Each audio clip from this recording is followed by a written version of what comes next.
ensemble? Bien sûr, on va visiter ensemble. Donc ça c'est le bar où tout le monde se retrouve. Voilà. Ça c'est un adhérent. Comment ça va? Ça va? Ça c'est sa petite fille et son épouse, voilà. Enchanté.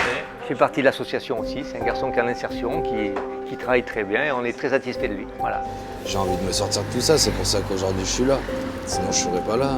Je sais que là honnêtement je suis pas prêt à être tout seul dans un appartement, à vivre tout seul. Je le sais au fond de moi que je pourrais récidiver très vite. Donc non, c'est pour ça que Gilles m'aide et que beaucoup d'entre eux m'aident. Et ici, comme je vous ai dit, vous allez voir, on a chacun un parcours différent et chacun c'est de l'entraide. On se comprend, on a l'impression de se comprendre. Je me sens plus compris ici qu'ailleurs. Ça veut dire que vous êtes combien ici à travailler? Ici on est 6 à travailler et on a une rotation de 8 personnes tous les jours, voire une douzaine, en fonction des bracelets, de ceux qui arrivent sans bracelet, ceux qui viennent le week-end ou début de semaine, il y a toujours une rotation de personnes. On a 3 appartements en haut qui sont pris et on en a 4 à côté, dont 3 qui sont occupés. Donc on a 6 personnes qui dorment régulièrement. Et une rotation de 2 lits qui, en fonction des urgences, qu'on garde.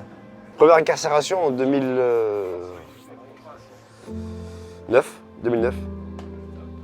Une petite peine. Qu'est-ce que tu avais fait? C'était des bagarres. Des violences. Et ensuite, tu arrives incarcéré dans une maison d'arrêt du coin où tu connais pas mal de personnes. Et donc forcément, tu fais d'autres rencontres, tu fais d'autres business et d'autres affaires et ça engendre des choses. Donc ensuite, tu passes de maison d'arrêt à centre de détention, c'est autre chose. Ah ouais, c'est quoi la différence? Les maisons d'arrêt comme Tulle, par exemple, c'est, je crois, 80-90 détenus maximum. Quand tu arrives en CD, déjà, c'est des grosses peines. CD comme Uzerche ou Neuvik, enfin, non, Uzerche, c'est plus grand. 700-800 détenus. Et voilà, après, c'est autre chose. C'est plus la même limonade. Là, on a Philippe, le dernier arrivé, un ancien champion, et était éducateur spécialisé. Voilà. D'accord. Voilà, et puis après, quelques petits soucis de violence, et puis là, il est ressorti, et il va m'aider parce que c'est le fait qu'il soit éducateur spécialisé, il a un contact avec les gens qui est extraordinaire. Donc moi, c'est un appui terrible pour moi. Donc on va compter sur lui pour l'avenir. Voilà. Donc lui, son emploi est tout trouvé directement. Il va passer éducateur avec moi à mes côtés, père aidant. Alors, une maison d'arrêt, tu es enfermé 22 heures sur 24, on va dire. Tu as des activités, promenades, mais voilà. Après, en CD, tu es quand même ouvert, tu as la clé de ta cellule. Tu es ouvert dans l'aile, tu as quand même plus de travail, plus d'activités, plus de. Bon, après, c'est plus grand. Et donc, qui dit ouvert, qui dit sur une aile 20 détenus ouverts, donc. Qui dit plus de problèmes ou plus de choses, quoi. Mais bon, ça se fait. Enfin, ça se fait. Comment c'est les échanges du coup entre détenus ou dans la prison entre les 700 personnes là, c'est quoi Il y a plusieurs sortes de détenus. Il y a ceux qui sont là pour ça, d'autres pour autre chose, donc on se mélange pas déjà. Et le but, c'est de pas sombrer dans leur système à eux, c'est-à-dire cacheton ou je sais pas quoi. Vous savez, en fait, plus vous fermez votre gueule, plus vous êtes cachetonné, pour eux, ils sont contents, plus vous êtes tranquille. C'est pas tous les jours facile parce qu'il y a des jours où ce serait mentir de dire que j'échoue pas. Il y a des jours où je vais partir en soirée, je vais rentrer le lendemain tard et j'ai pas été au travail. Ça serait mentir de dire que tout va bien parce que non, c'est un combat. C'est un combat. Il y a des gens qui se battent contre certaines choses et nous on se bat tous pour pas récidiver, quoi. Maintenant, si t'es un peu connu, minimum connu, ça y est, tu vas vite en prison pour pas grand-chose. Donc voilà, tu prends vite des bonnes peines, quoi. Dès que tu arrives au tribunal, tu sais déjà que les juges te connaissent et que tu as déjà un parcours derrière toi, donc c'est pas en ta faveur. C'est-à-dire que ça va vite même si c'est pas une histoire de vol? Ah non, simplement, allez, on boit 3 verres là ce soir, je me fais arrêter au stop, ça y est, je sais que je prends une pige. En récidive, je prends une pige, 2 piges minimum. 1 à 2 ans. C'est ça. Pour avoir un peu plus de... Parce que récidive, parce que casier, parce que... Après, je mets pas la faute sur eux. Si j'ai bu 3 verres, c'est de ma faute. Mais quand même. C'est ça le plus dur, hein. C'est de ne pas récidiver parce qu'une addiction, ça fait suite à la récidive automatiquement. Si je sais très bien que si je me remets dans la drogue ou dans l'alcool, l'addiction, la récidive, elle est derrière tout ça. C'est les addictions qui mènent à la récidive. Et c'est sûr et certain. À jeun, j'aurais pas les mêmes pensées que j'ai quand je serai bourré, vous comprenez? Mais ouais. Ah, je pense que le déclic, ça a été mon enfant, moi. Malgré que je suis retombé même après avoir eu une enfant, donc voilà. Ah ouais? Et pourquoi? Petite récidive d'alcool au volant, voilà.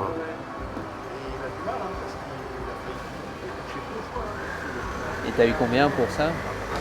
2 ans, j'ai mangé 2 ans. Voilà, 2 ans. Je sortais déjà d'1 an et je revois 18 mois après. Difficile de trouver pourquoi aussi. T'as besoin t'as eu besoin de te mettre dans l'addiction. Ouais, je comprends pas. J'ai pas de mots à mettre dessus.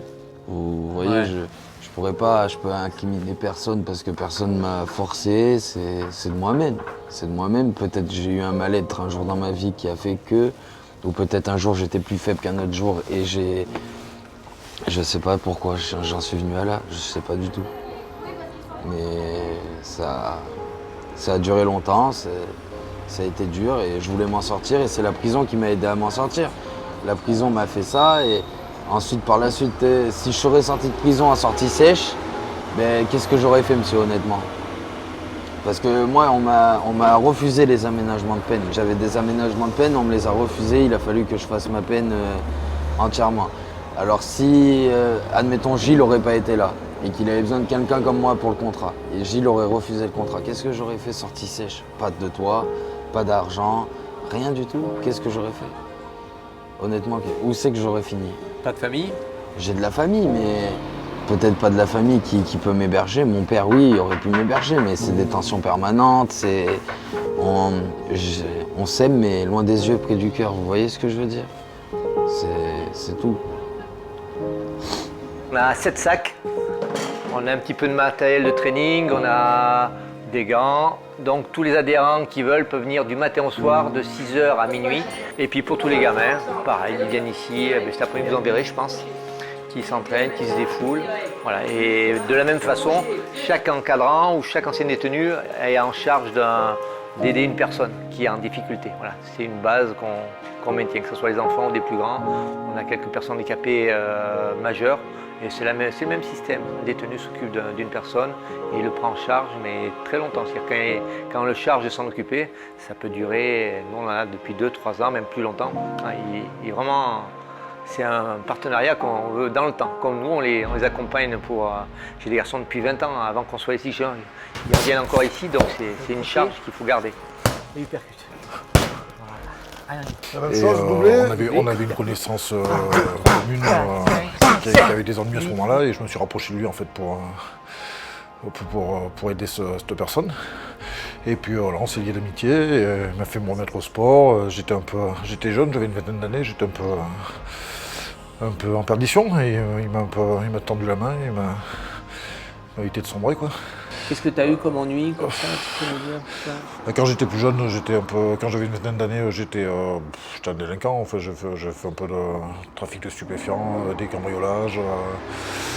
J'ai eu des problèmes de violence avec des policiers. J'ai eu pas mal, j'ai eu 9 condamnations à mon casier judiciaire. Et puis voilà, puis après j'ai eu mon fils, j'ai eu un enfant quand j'avais 22 ans, 23 ans.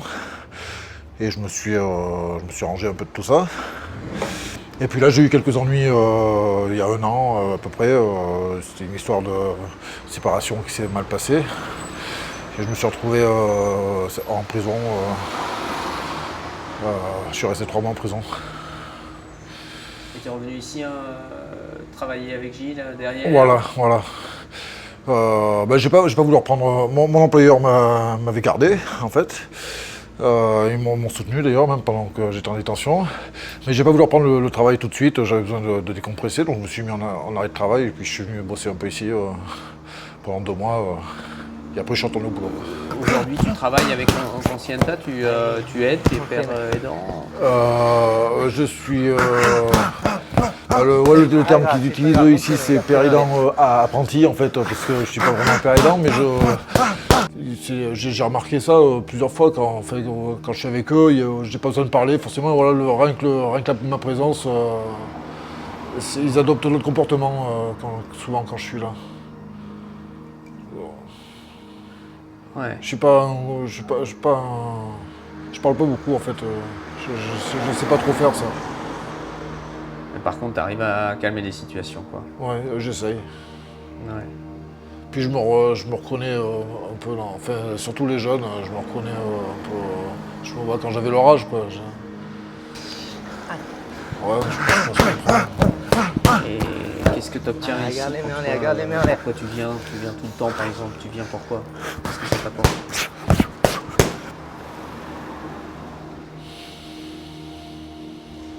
Je sais pas. Je sais pas. Pourtant, tu reviens. Ouais. En gros, t'aimes bien, quoi. Ouais. Je crois que je passe tous les jours. Ah ouais. Même des fois 10 minutes, ouais, j'ai besoin de ça, ouais, de venir là. Tu les vois plus que ta famille en dehors de ta propre famille. Ouais. Parce que j'ai entendu des mots comme famille de substitution, ça te parle? Ça te parle? Ouais. Oui, et puis Gilles, il représente ça. Hein, pour certains, c'est un grand frère, pour d'autres, c'est un père. C'est une deuxième famille. Ouais. Donc, père, PAIRS, aidant, c'est-à-dire ce sont des personnes qui ont vécu l'expérience carcérale, l'expérience de détention, qui s'en sont sorties, qui ont eu affaire un peu à cette expérience d'insertion qui est très très difficile pour différentes raisons. Et donc ils ont décidé d'amener de l'aide à ceux qui sortent aujourd'hui et qui sont en difficulté. Comment je suis arrivée là-dedans, moi parce que moi-même, je suis, je suis concernée par le sujet, puisque moi je suis orpheline d'une personne sous main de justice qui n'a pas su s'insérer, donc je suis orpheline depuis mes 5 ans avec mes frères. Et je pense que si cette personne elle avait pu rencontrer peut-être un père aidant qui le recadre, on aurait évité la violence, l'addiction, et puis pour finir par un décès, on aurait évité un certain nombre de victimes, dont les enfants, la famille, et puis les victimes aussi en face, puis la société, parce que la société c'est aussi une victime de ce pétage de câble. Donc moi je suis là pour ça, parce que s'insérer pour moi ça veut dire, c'est un intérêt privé pour la personne, mais c'est aussi un intérêt public pour la société. En vérité je fais surtout ça pour les enfants, parce que c'est aussi le droit pour les enfants d'avoir un papa, donc je défends ça, moi j'ai pas eu, mais je me dis que ça doit être bien, ce que je vois, donc j'essaye de défendre ça pour les enfants. Et pourquoi je suis devenue présidente? J'aurais pu être, personne un petit peu satellitaire comme bénévole, etc. Mais c'est que c'est une cause qui a énormément besoin d'être défendue. On est la seule association en France à faire ça, tout simplement parce que en France, quand 2 anciens détenus s'associent, 3, 4, 5, 6, 7, 8, 10, comme on peut en voir ici, c'est une association de malfaiteurs. Et c'est pas une association de bienfaiteurs. Il y a même des gendarmes qui viennent.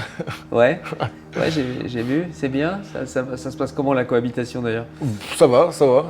Ouais. Alors, on évite les sujets qui fâchent, quoi, c'est tout. Ouais. Et peut-être parce qu'ils ont envie de se rapprocher aussi, tu penses? Bon, peut-être, de toute façon, s'ils viennent ici, c'est qu'ils se sentent bien ici, sûrement aussi.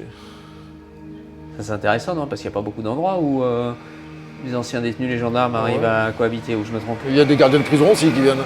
C'est vrai? C'est vrai, ouais. Qui t'ont gardé? Non, pas moi.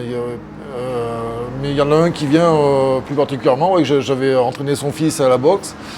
Et quand je me suis retrouvé en détention, il connaissait la chef de détention, il était intervenu pour qu'elle me trouve un travail dans la prison. Enfin, il m'avait aidé à la faire un peu plus facile que...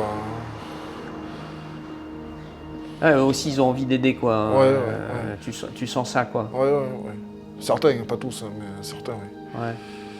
Il y a des vocations, quand même. Ouais, je pense, ouais. J'espère, heureusement qu'il y en a. Mais tu penses qu'ils ont à apprendre de vous aussi? Ouais, je pense que ceux qui ont du métier, ils ont déjà appris beaucoup de nous, hein, je pense. Tu penses que ça pourrait faire lieu à une invitation presque, non? Ou ça serait délicat? Inviter par exemple plus de gendarmes à venir ou plus de gardiens de prison à venir ici pour apprendre. Alors je lancerai pas les invitations moi par contre. Mais voilà, après ceux qui veulent venir, ils sont les bienvenus quoi. Ouais, d'accord. Ouais, pas aller trop vite quoi. On n'est pas quand même tous pareils. Ouais. Et t'as l'occasion des fois d'avoir un discours avec des gens qui prennent des décisions, qui ont la main sur les décisions pour te consulter, pour savoir qu'est-ce que ton avis. Ça t'est arrivé ça? Avec Marie-Ange, beaucoup on échange. En général, moi, elle me consulte tout le temps. Alors, moi, je prends jamais de décision. Je leur fais confiance. Moi, en fait, je suis un suiveur là, au niveau de l'association. Moi, des fois, je suis juste là des fois pour dire, pour moi, quand ça va pas, ou quand je vois qu'il y en a un qui va pas bien, ou qu'il faut surveiller peut-être un peu plus que d'habitude, ou voilà, des fois on remarque des choses qui vont pas, ou on en discute. Mais non, moi, je reste à cette place-là. Entre leur statut marqué au fer rouge, à vie presque, d'anciens détenus, et le fait qu'ils se foutent des conventions, c'est impossible de faire de la solidarité et que ce soit pris avec de la bienveillance comme vos regards peuvent l'avoir, mais les services fiscaux, administratifs, juridiques, de justice, d'intérieur, de police, personne ne regarde ça avec de la bienveillance. Alors comme moi, j'ai eu la chance de faire quelques études, de faire une école de commerce quand j'étais plus jeune, et que j'ai cette entreprise, cette agence immobilière là, du coup je mets au service de l'association mon savoir-faire de gestionnaire d'entreprise et de passerelle de communication avec les institutionnels. C'est tout l'enjeu des gens qui s'intéressent aux personnes sous main de justice et à leur insertion. Ils veulent les aider à s'insérer, mais sans jamais leur demander comment ça se passe. Et sortie sèche, ça rime à quoi alors C'est-à-dire, on vous donne vos affaires et bonne journée. Bonne journée à 8h le matin, on vient vous chercher, on vous ouvre la porte. Bonne journée, monsieur Mendes, tenez vos affaires. Ils ne s'inquiètent pas de savoir à tel endroit qui c'est qui vient vous chercher, non. À 8h30, on vient vous chercher. Merci, au revoir. Sans avoir personnellement, sans avoir de projet professionnel ou de... Ils voulaient sortir et voilà.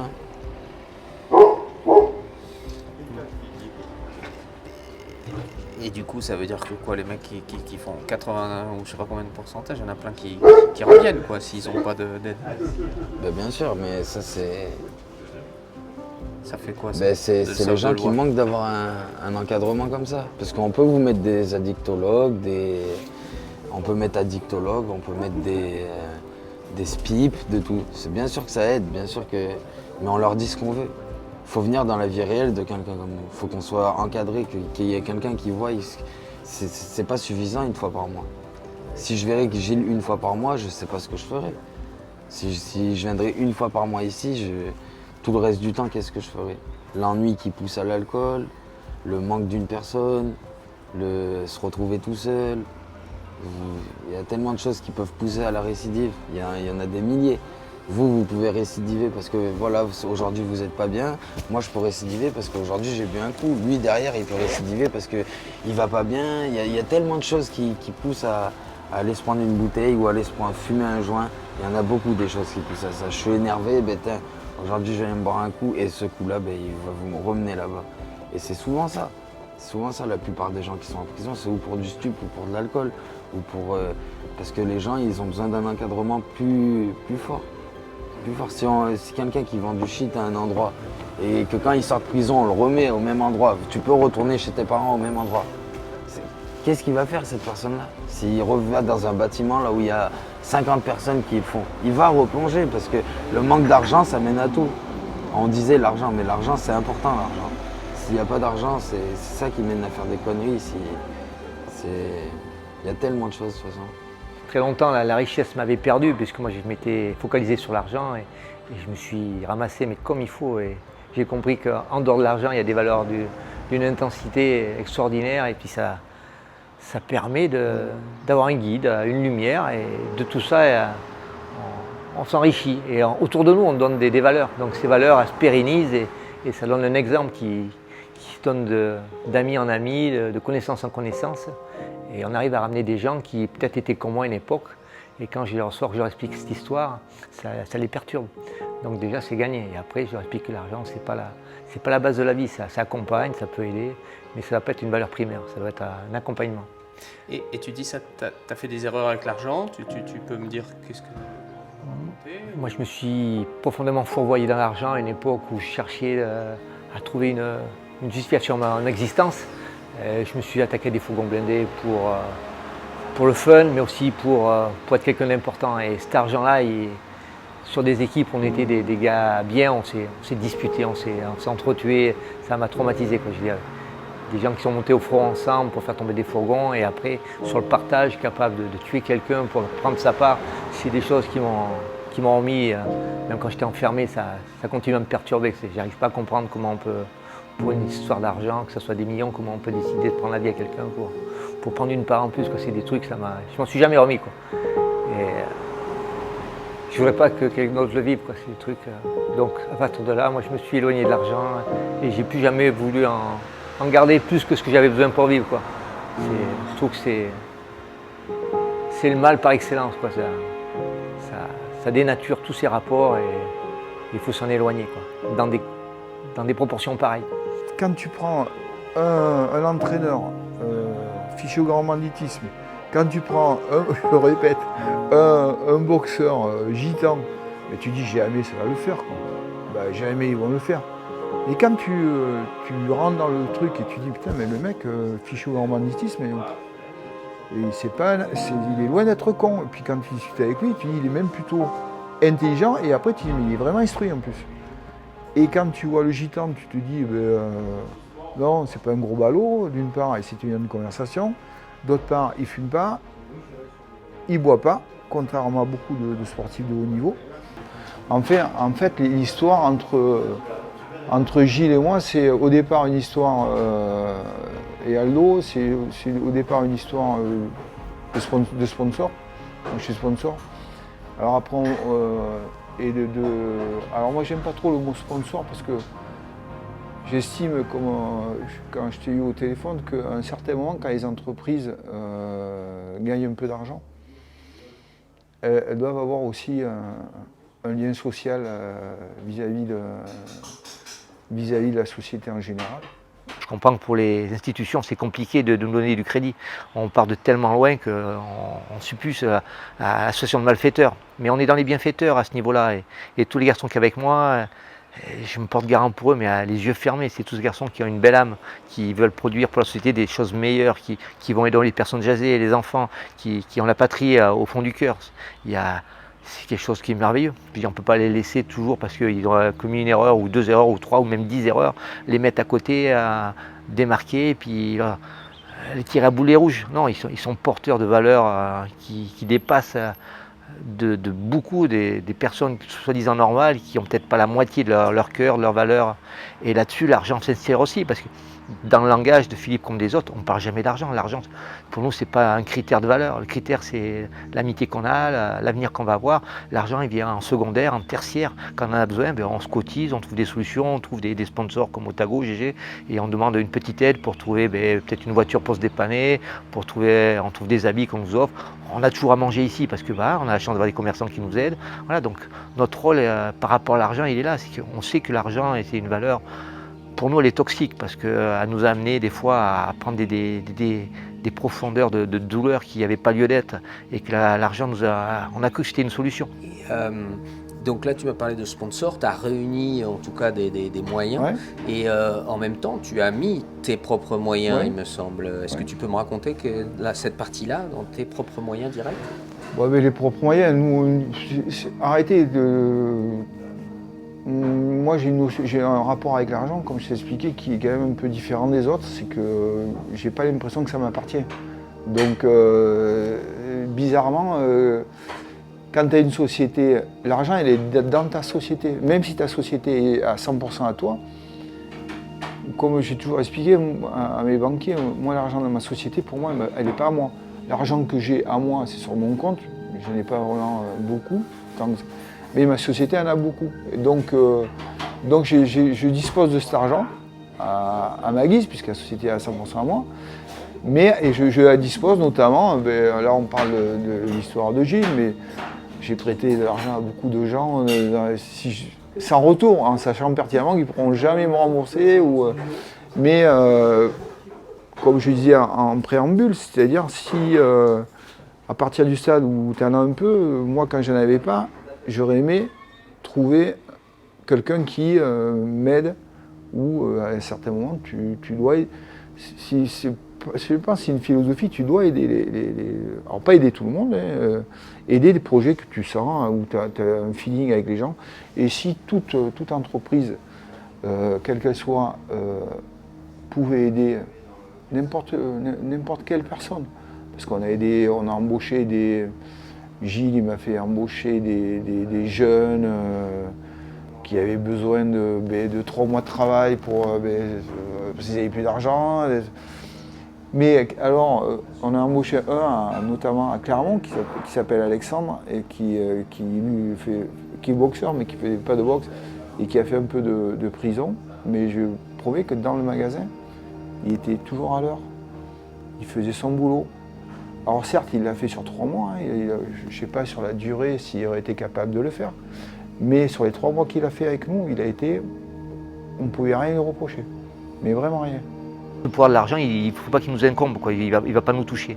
Et moi je l'ai senti quand j'étais avec Fifi, je l'ai connu tout petit, Fifi, je l'ai vu grandir, j'ai vu arriver dans le milieu du banditisme, mais à un petit niveau. Et surtout, je ne voulais pas qu'il franchisse les marches. Et j'ai tout fait pour qu'il ne les franchisse pas, parce que je sais qu'au-dessus, c'est encore bien plus grave, bien plus dangereux.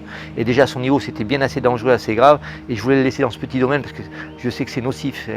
Et qu'il en soit sorti, c'est un grand bonheur. Et tous ceux qui l'ont connu savent que voilà, c'est pas une vie. On le souhaite à personne, on le souhaite pas même à son pire ennemi. C'est pas un lieu où on va s'exprimer. Voilà. C'est quoi ces marches? Toi, tu l'as vu à 11 ans, c'est ça? J'ai vu à 11 ans, j'ai vu à 18, je l'ai vu dériver, je l'ai vu franchir, monter dans des trafics de plus en plus gros. Et après, il se pose la question de la sécurité personnelle, des sommes d'argent qui vont inspirer les gens qui vont venir vous chercher, comment vous allez vous défendre. Et des gens de caractère, en principe, ils prennent des armes tout de suite. Et après, on le trouve dans le criminel. Donc, ces marches, il faut des gens autour pour leur expliquer, voilà, si tu vas là, attends-toi à sortir un calibre, et si tu le sors, il faudra que tu tires, c'est pas pour faire beau. Hein. Donc après, quand tu montes dans ta voiture, tu ne seras jamais tranquille, il y aura toujours une moto qui va passer à ta gauche ou à ta droite, et ça va tirer, et si tu as de la chance, ça passera à côté, et si tu n'as pas de chance, c'est pour toi. Donc voilà, c'est juste faire comprendre qu'il n'y a rien sans rien. Plus les sommes sont grosses, et plus le danger sera là, et plus ça sera vicié, le cercle sera vicieux jusqu'au possible. Et il n'y a pas de limite après, on dépasse le... Voilà. Donc, aider autrui, ça a quand même une autre valeur, c'est un bien-être, et puis une utilité. Je veux dire, on existe, voilà, c'est une existence qui a un sens. Je ne réalisais pas que j'étais en train de prendre des risques, mais ouais, pour moi, c'était devenu normal, au fait. J'avais une vie normale et c'est arrivé en prison que je me suis dit que j'avais pas la vie normale. C'est là-bas où je l'ai compris. Hein. Une fois qu'on m'a enfermé, ici, j'essaye d'avoir cette vie normale. Pourquoi là-bas ça se passe comment par rapport à ailleurs? C'est quoi la grande différence? La liberté, monsieur. La liberté de pouvoir ouvrir sa porte et sortir de chez lui. La liberté de ne pas avoir quelqu'un qui vient et qui vous donne 1 heure comme une promenade d'un chien. Pour moi, on est des animaux. Dans ce milieu-là, on est des animaux. Quand vous prenez votre chien, vous allez le faire sortir une petite heure, tac, vous le ramenez à la maison, vous fermez, vous allez faire votre tour. La prison, c'est pareil. La prison, c'est... Pourtant, je pense pas que c'est la meilleure des solutions pour tout le monde. Je pense pas. Je pense qu'il y a d'autres solutions avant de... Parce que ça tue un homme. Ça tue un homme, on peut dire ce qu'on veut, ça tue un homme, c'est affreux. C'est une grosse épreuve, la prison. Je pense que tout le monde qui vous le diront, c'est sûr, il y en a plein qui vous disent « Oh, c'est facile, les mains dans... » Mais le soir, ils sont là-bas, ils sont pas en train de dire « C'est facile », ils veulent tous sortir. Le but, quand on rentre, c'est de sortir. Mais ouais, la prison, ça aide, je pense, dans un sens. Ça en aide certains. Je sais pas comment l'expliquer, ça fait prendre conscience de beaucoup de choses. Déjà, on est fermé 22 heures sur 24. C'est-à-dire que pendant 22 heures, si vous y pensez pas à la liberté, c'est automatique, je sais pas comment vous expliquer quand vous ouvrez votre fenêtre le matin et que vous voyez un bout derrière vous, un petit bout comme ça, pour regarder, ne serait-ce qu'un bout de la vie de dehors. Entendre une voiture, un klaxon, quelque chose, je sais pas, c'est bizarre. Je sais même pas l'expliquer ça, excusez-moi. Ça, c'est quelque chose que je saurais pas expliquer. Non, ça, je vois pas d'explication à ça, monsieur. Faut le vivre pour le savoir, je sais pas. Il y a un moment particulier qui était plus dur qu'un autre, c'est du continu, c'est... Dans la prison? Un moment particulier plus dur qu'un autre, non, mais ouais, la séparation de la famille. Hein. Séparation de la famille, une petite copine qui s'en va quand on est en prison parce que voilà, c'est des choses qui peinent hein, quand on est au fond et qu'on sait qu'on est en train de tout perdre dehors au final. On sait qu'on perd la copine, on sait que l'appartement là où je vivais, je vais sortir, je ne serai plus là. C'est plein de choses, c'est des choses qui peinent au fond d'un homme et pourtant on est des hommes, mais ça peine. Ça peine beaucoup de savoir que eux dehors ils continuent leur vie et nous la nôtre elle est arrêtée, elle est en pause. Notre vie elle est en pause et eux dehors ils continuent leur vie. C'est ça qui est peut-être dur, je sais pas. On a toujours quelqu'un à aider, franchement. Si après peut-être, c'est aussi cette connexion qui est pas bonne. C'est-à-dire que ceux qui ont besoin d'être aidés, ils viennent pas forcément te voir parce qu'ils pensent que voilà, quand tu sais ça va être non. Quand tu vois une femme qui est très très belle et si toi t'es pas spécialement très beau, tu vas pas la voir parce que tu dis je vais prendre un râteau à chaque fois. Mais et bien là, je pense que c'est exactement pareil. Je pense que dans les deux sens. S'il y a des connexions, ça se fait mais ça se fait naturellement. Et il n'y a aucun problème. Mais donc ça veut dire que ça se fait aussi parce qu'il y a une certaine échange. Peut-être que aussi on ne sait pas avant de demander que on gagne à donner. Est-ce que tu ressens ça? Alors, tu gagnes. Comment? C'est pas le terme gagner, c'est pas exactement ça. Ce que tu ressens, c'est un ressenti. Voilà, tu te ressens pas apaisé parce que parce que t'as distribué, t'as donné de l'argent. Mais tu sens que t'as pu aider quelqu'un et que ça, c'est au fond de toi, c'est bien. L'argent, ça te sert à quoi en fait si tu me dis on manque d'argent Ben, je sais pas, demain j'ai envie de m'acheter un paquet de cigarettes si je les ai pas. Comment je fais pour avoir les 20 balles pour aller m'acheter mon paquet de cigarettes? Qu'est-ce qui va me passer par la tête? Si, je sais pas, demain j'ai faim. Demain j'ai plus Gilles, j'ai plus de maison, j'ai faim. Qu'est-ce que je vais faire moi? Je vais aller voler, je vais aller vendre du shit, je vais aller me remettre dans les addictions sans argent. Sans argent, moi si vous mangez, moi je veux manger. Vous comprenez? Si lui d'à côté il boit et que moi j'ai soif, j'ai envie de boire pareil que lui. Et c'est pas parce que j'ai fait de la prison ou ça, ou ci ou ça. C'est parce que ça sera l'instinct de survie. La survie, le besoin. C'est le besoin qui emmène à tout ça aussi des fois. Il y a beaucoup de gens en prison pour des problèmes d'argent? Ben, bien sûr, la plupart. Pourquoi les gens sont en prison? Parce qu'ils ont été volés, pourquoi? Pour avoir de l'argent. Celui qui a été vendu du shit, c'est pourquoi? C'est pour avoir de l'argent. Celui qui a fait un braquage, celui qui est accro au jeu et qui s'est mis dans des délires de fou, c'est besoin d'argent, monsieur. C'est un besoin d'argent. C'est l'argent. Il y a l'argent et l'addiction en prison. Et l'amour. Il y a 3 choses, 3 faits qui font l'amour, l'argent et l'addiction. En prison, c'est beaucoup ça. Après, je compte pas les pédophiles et tout, ça me regarde même pas, je veux même pas entendre parler de leur histoire. Mais la plupart des gens, c'est l'amour, l'addiction et l'argent. L'idée, c'est construire dans la paix, nous. On n'est pas là pour faire la révolution, mais on est là pour avancer. Et surtout pour aider ces personnes à s'insérer. Donc du coup, cette histoire de syndicat de la deuxième chance, managé majoritairement par des personnes sous main de justice, se répand un peu comme une traînée de poudre auprès d'Emmaüs France, auprès de la Fondation de France, auprès de tous ces gens-là qui se disent « Ouais, il n'y a que vous les pères aidants, ce que vous faites c'est génial, il n'y a que vous qui pouvez porter un truc comme ça ». Donc du coup, ça fédère un petit peu et moi je tiens vraiment C'est vraiment un espace de parole que je veux donner, une parole dans la sérénité, dans la paix. J'insiste beaucoup ici, parce qu'ils sont beaucoup... Non, on se calme, si on négocie pas, on n'avance pas, quoi. Donc voilà, c'est parce qu'il existe aussi beaucoup d'associations de défense des détenus, interdites aux détenus. Des associations faites par des avocats, faites par des magistrats, faites par tout un tas de gens avec une très très bonne volonté, mais qui interdisent l'accès aux personnes sous main de justice. Donc nous, on va être ouvert à tout le monde, mais avec majoritairement un point de vue à nous. Nous, on n'est pas là pour dire ouais, la loi, ouais, machin, truc. Nous, on est là pour dire bon bah, nous, on pense qu'il faut accompagner les familles pendant la détention et à l'extérieur. On ne passe pas de la cellule aux 35 heures. Ça n'existe pas. Il faut un sas de... C'est basique ce qu'on dit, mais pour autant, c'est pas entendu aujourd'hui. Et pour autant, tout le monde sait que c'est la vérité, mais on n'a pas le droit de le dire. Donc, on cherche cet espace, on a cherché des tables, des portes, des interlocuteurs pour parler. Et rien que les questions ont déclenché des crises de colère de l'administration. Par exemple Par exemple, on en a quelques-uns là. Alors c'est toujours moi en plus qui monte au créneau, bien sûr. Alors on en a quelques-uns qui sont en contact avec des conseillers pénitentiaires, qui sont suivis donc. Et les conseillers pénitentiaires posent des questions très intimistes sur, par exemple, la relation amoureuse. C'est des sujets pour certains qui sont très douloureux, très violents.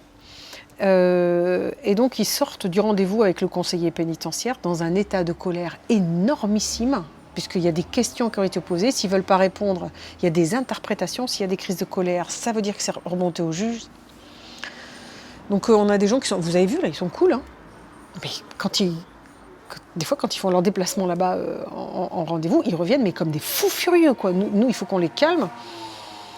Donc moi par exemple j'ai posé la question, est-ce que c'est normal, une question bête, hein, parce que je débute dans le truc, je dis que je pose des questions d'un enfant de 4 ans, au niveau d'un enfant de 4 ans, mais la question c'est est-ce que c'est normal qu'un conseiller pénitentiaire aborde des sujets psy avec quelqu'un qui est déjà suivi sur ces sujets-là, alors que lui n'est pas formé pour, quand il change de conseiller pénitentiaire tous les 2 mois. Enfin, c'est quand même violent. On a tous une intimité, c'est difficile d'en parler à un psy, mais en plus d'en parler à un fonctionnaire qui change tous les 2 mois, moi... Et donc ça, par exemple, cette question-là a déclenché une grosse crise de colère de l'administration me concernant. Et donc, j'ai désormais interdiction de poser des questions. Donc voilà, donc là, ils viennent... J'ai interdiction de poser des questions aux conseillers pénitentiaires. Je ne dois plus poser de questions, parce que c'est outrageant, les questions. Donc du coup, voilà. Donc, et pourtant, moi, c'était juste pour comprendre, parce qu'ils viennent ici, ils sont en colère, c'est à nous de les calmer. Ils vont... Là-bas, en consultation, ça se passe très très mal. Alors que nous, tout ce qu'on veut, c'est que ça se passe bien. Nous, on a créé une association pour défendre, la volonté des personnes sous main de justice de s'insérer. En fait, ils ont des idées. On n'a pas fait une association pour casser l'administration. Ils s'en foutent de ça, nous. On ne fait pas de politique, on n'est pas ministre. Le service, il marche pas. On est là pour faire du complément. Pas pour casser. Donc j'ai trop parlé là peut-être. Non, pas du tout, pas du tout.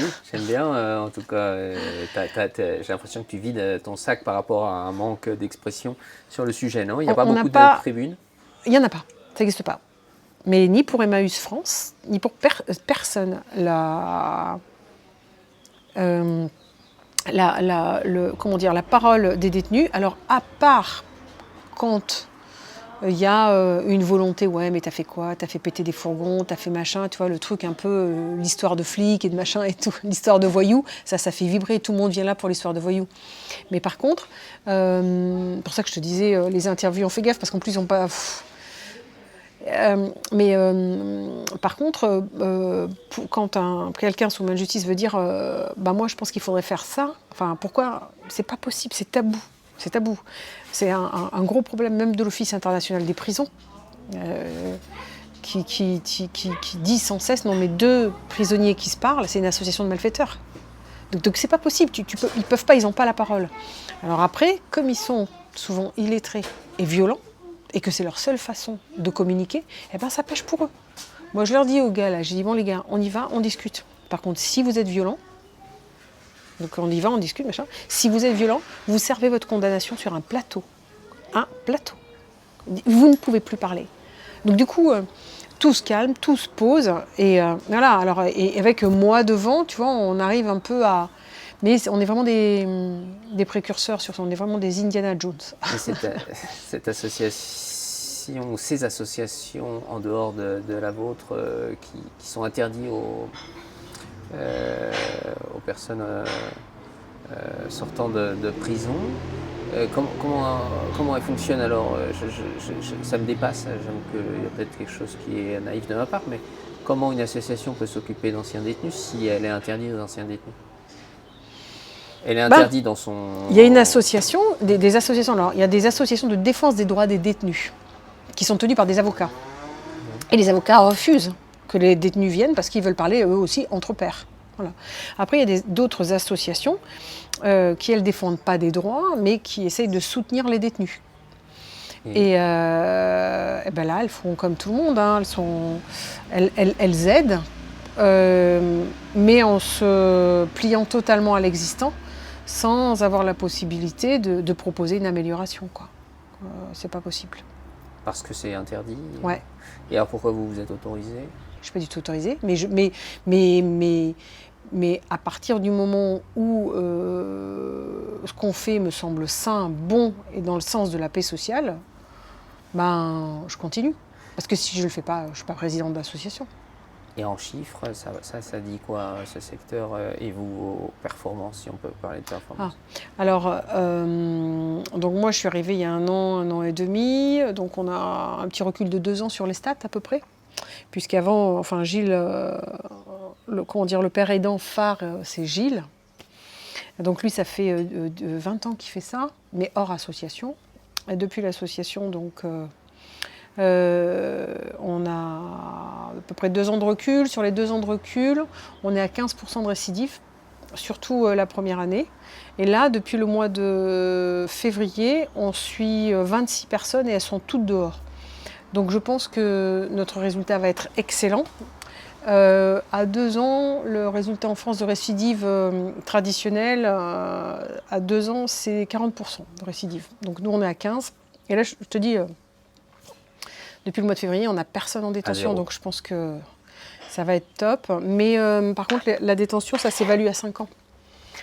À 5 ans, les chiffres, grosso modo, en France, c'est 63% de récidive. Et pour les moins de 30 ans, c'est 75% dans les 5 ans. Donc il y a quand même, je veux dire, les propositions d'amélioration sur ce sujet ont du sens, quoi. Tu vois, oui, on voit bien que ça fonctionne mal. Bah, je trouve aussi, moi.